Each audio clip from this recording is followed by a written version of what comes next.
This is the parking space in the back. The building has an interesting history. It was a liquor warehouse. I think the building was built in the 1920s. And in the early 60s there was a fire which burnt out half of the building, which they then turned into the parking lot. And after the building was renovated, it was occupied by tenants such as Rolling Stone magazine, who has moved out. As you can see, the paint on the back wall, many times this lot is used for photography, as in advertisement and movies. One of the movies that was filmed here is Howard the Duck. I'm showing you the skyline in the background, and that is the bay over there, and we can see that there are some ships that have been brought in, mostly cargo ships, although there has just been a new measure that was passed, and the Missouri is going to be home ported right about where I'm pointing to now. This is our entrance on the 4th floor. Currently we're planning on taking over the 2nd floor also, but right now it is empty. As I'm walking in, this is our conference room, and this is our waiting room, which is pretty much right now devoid of chairs. This is our conference room, and that's Barbara Patinkin, and she's reviewing our videotape demonstration. That's a portable recorder that salespeople will take out to the sites and demonstrate the product. In the background, we do have the live demonstration in our demo room of the V5. And that's a 25-inch Sony monitor, and right underneath it is the actual V5 unit right there.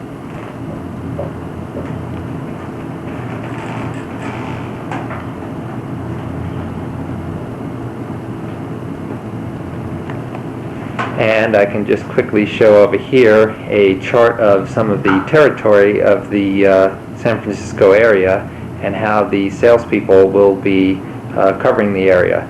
Our launch date is November 14th, which is just in a few days. Probably by the time you see this tape, our launch will have already begun. We have a two-way mirror over here. That's being used for what they call focus groups. That's where we will bring people into this room and show them the product and ask them what they feel about either the image or the product itself. And we will measure their responses by somebody being on the other side of the glass. This is a map of France, and that is a view of the headquarters in Saint-Gobain. And that map, picture where all the roads lead to, that's Paris, and they have a large sales office there. That is Rouen, that's where the factory is in France. And way up north is, near Brussels, is Lille, in the town of Villeneuve-d'Ascq, is where the main host computer operation is in France. And here's a view of the entire country of France.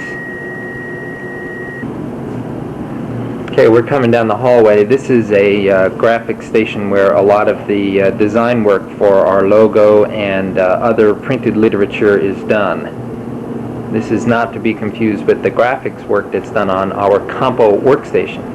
This is a marketing rep's office. This is the accountant Willie's office, and he's doing some printouts over here, and they like to use the Macintosh computer for all of the accounting work that's done on BC Telematics. Macintosh.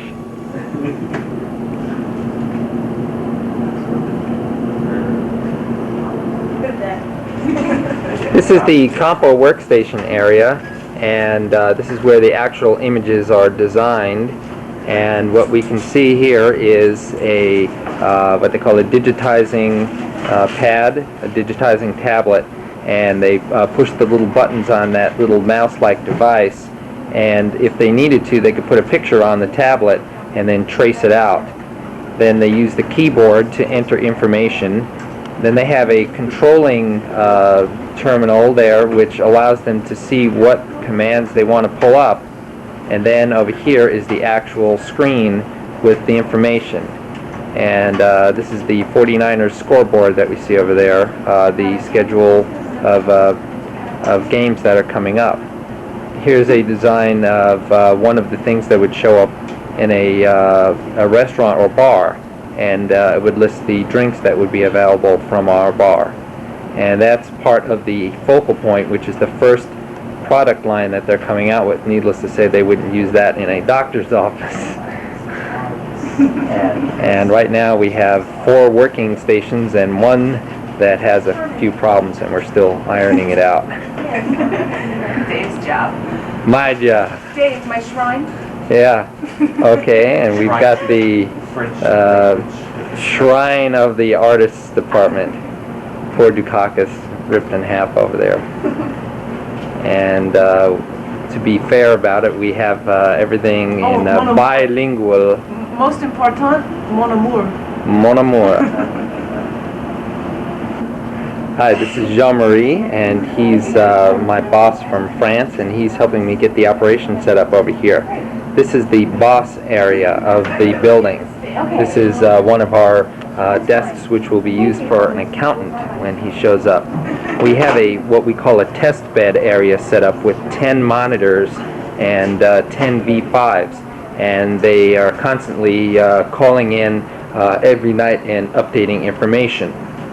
So we can test and see if we have any problems with our programs and setting up machines and having them all dial in. And the roll that you see on the screen is just a mismatch between this videotape recorder and the speed that the screen gets scanned at. Needless to say, the actual image would not show that. And these are some of the V5s. This is a US designed V5 that we have decided not to use. The actual V5s that we will use look like that, and they are made in Rouen in France. We have 100 of them being shipped at this moment to the United States.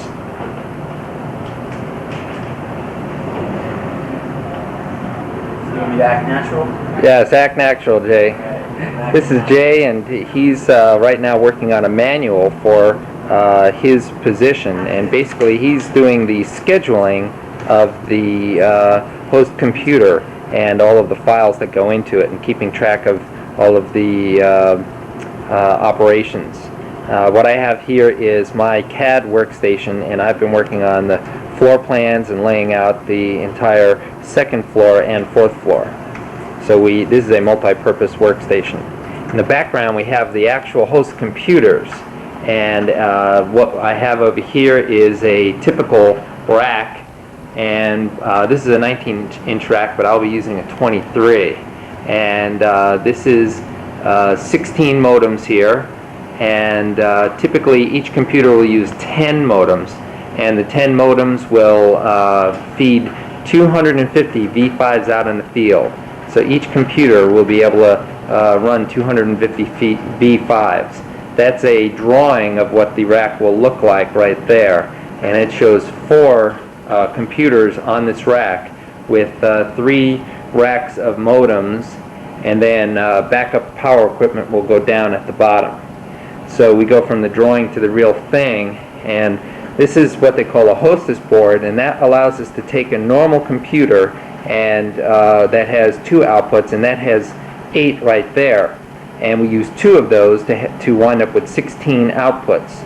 And here we can see the AT computer and just a listing of some information on it.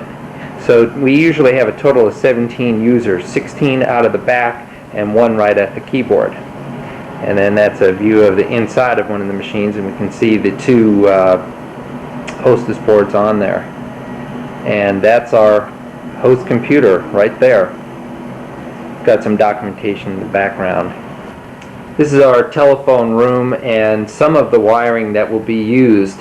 I did some calculations, and we will need about 1,500 telephone lines from the phone company to fill up the second floor.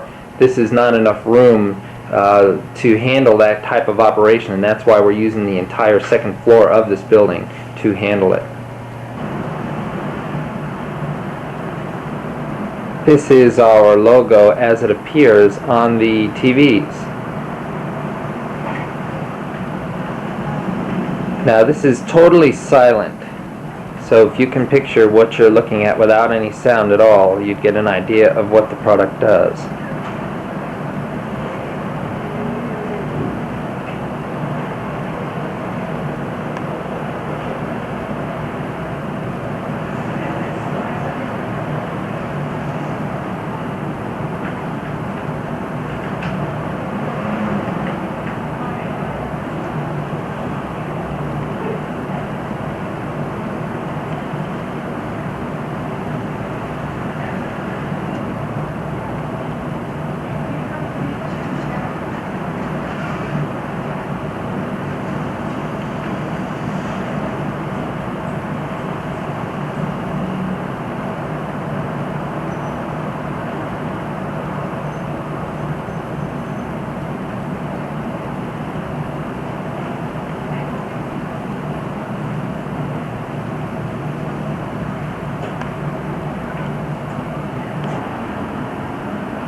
Now what you don't see on this tape are advertisement spots, as that will come later. That is one of the main focuses of this product. This is going to be, what you see here is a show that is going to be sent and installed in bars and restaurants and updated daily. The bar owner would pay $50 a month for the service, and they would have a 5-year agreement. And included in with all of these images, of course, would be advertisement besides what you see.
This is a view of the inside of the unit. This is the modem, which is a V22-bit modem. It operates at 2400 baud. This is one of the parts that we had to design in the United States to work with American data communications networks. In France they use a different protocol and it wasn't applicable. What you see here are two boards, one on top of the other. The bottom board is the CPU, the top board is the graphics, and this creates the RGB images, and that's why you can see those three chips, red, green, and blue. The backup circuitry on there supports the interface between the CPU and the TV screen. And that's the power supply, and it's a smart power supply. It has data connections to the computer, and the computer can keep track of things like when the electricity was on and off. And in addition, there's two power outputs. The television monitor is switched on and off by the V5 through the computer.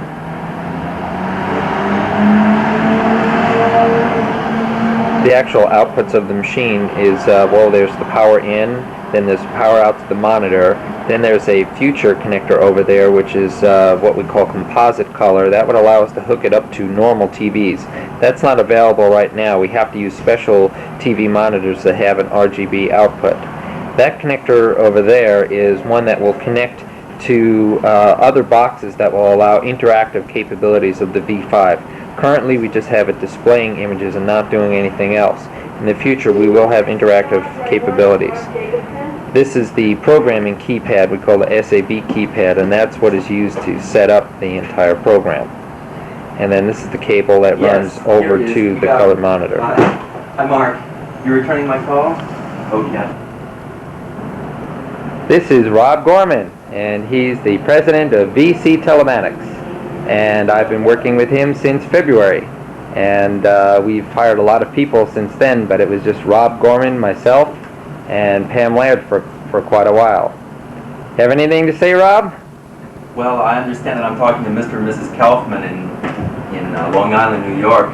So, greetings from San Francisco to Mr. and Mrs. Kaufman in Long Island, New York.